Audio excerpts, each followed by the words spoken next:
నేను ఇంట్లో చేసే ఈ చపాతీలంటే మా ఇంట్లో వాళ్ళకి చాలా ఇష్టమండి. ఎందుకంటే చాలా మెత్తగా పొరలు పొరలుగా వస్తాయి. నేను ఏ విధంగా చేస్తానో మీతో షేర్ చేస్తాను. ముందుగా గోధుమ పిండిని జల్లించుకొని అందులోకి రుచికి సరిపడినంత ఉప్పు, 1 టేబుల్ స్పూన్ నూనె వేసుకొని పిండిని ఒకసారి బాగా కలుపుకున్న తర్వాత కొంచెం కొంచెం నీళ్లు వేసుకొని పిండిని చాలా సాఫ్ట్‌గా కలుపుకొని మూత పెట్టి ఒక పావుగంట పాటు పక్కన పెట్టుకోవాలి. తర్వాత నేనిక్కడ చపాతీలకు కాంబినేషన్‌గా గుడ్డు పొరటైతే చేస్తున్నాను.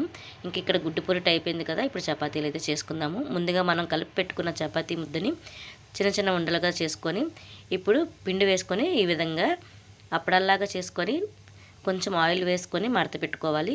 ఇంకో మడత మీద మళ్ళీ కొంచెం ఆయిల్ వేసుకొని మడత పెట్టుకుంటే మనకి 4 మడతలుగా చపాతీ అనేది రెడీ అవుతుంది. ఈ విధంగా రెడీ అయిన చపాతీని వేడి వేడి పెనం మీద వేసుకొని 2 పక్కల ఒకసారి కాల్చుకున్న తర్వాత కొంచెం కొంచెం ఆయిల్ వేసుకొని ఈ విధంగా కాల్చుకుంటే మనకి చపాతీలు బాగా పొంగుతాయండి. మనం కాల్చుతున్నప్పుడే మనకి లేయర్స్ లాగా కనిపిస్తాయి చూడండి. ఈ విధంగా కాల్చుకున్న తర్వాత సర్వ్ చేసుకుంటే మెత్తని చపాతీలు మనకి రెడీ అయిపోతాయి. చూసారా ఎంత పొర పొరలుగా ఉన్నాయో. మీరు కూడా ఒకసారి ట్రై చేయండి. వీడియో నచ్చితే లైక్ చేయండి. Thank you for watching.